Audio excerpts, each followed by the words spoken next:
Usman Egyptian हायरोग्लिफ सीख रहे हैं और अब हम लोगों का ये डे 25 है, समझ लें एपिसोड 25 है। अब मैंने सोचा है कि अगले कुछ दिन जो 6 दिन हैं हम लोगों के पास, इसमें सिंपल इजिप्शियन हायरोग्लिफ्स स्टडी करते हैं, स्पेशली वो जो डिटर्मिनेटिव्स के तौर पे इस्तेमाल होते हैं, यानी ऐसे हायरोग्लिफ्स जिन्हें देख के आप समझ सकते हैं कि पूरे सेंटेंस का, पूरे सारे सिंबल्स का क्या मतलब हो सकता है। ये कुछ सिंबल्स हैं जो आप लोगों को हेल्प कर सकते हैं। ये पहला सिंबल है, इसे ई की तरह पढ़ लेंगे। इसका मतलब है आई, मी, माई। मैस्कुलिन मुज़क्कर के लिए इस्तेमाल होता है, मेरा। और मैस्कुलिन नेम्स के लिए, मुज़क्कर नामों के लिए भी ये डिटर्मिनेटिव के तौर पे इस्तेमाल होता है। यानी हो सकता है आपको कहीं पे जहाँ पे मुज़क्कर नाम नज़र आएगा तो उसमें ये सिंबल आप लोगों को नज़र आए। अब ये दूसरा सिंबल है, इसे वेनम की तरह पढ़ लेंगे और इसका मतलब है ईट, खाना। और ये डिटर्मिनेटिव है तमाम उन एक्टिविटीज़ के लिए जो मुंह से, हेड से या किसी आइडिया रिलेटेड इंफॉर्मेशन से रिलेट कर रहे हैं।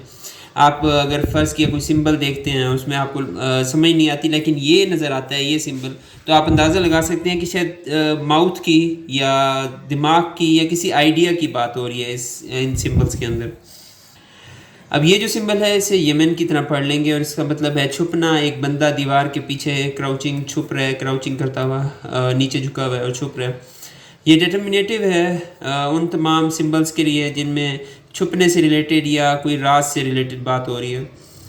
और अब ये सिंबल है, इसे भी आई की तरह, ई की तरह पढ़ लेंगे और इसका मतलब है आई, मी, माई। लेकिन इसमें थोड़ा फ़र्क है पिछले सिंबल की निस्बत। ये स्पेशली उनके देवी देवताओं से रिलेटेड कोई बात हो रही है तब ये सिंबल वो यूज़ करते थे।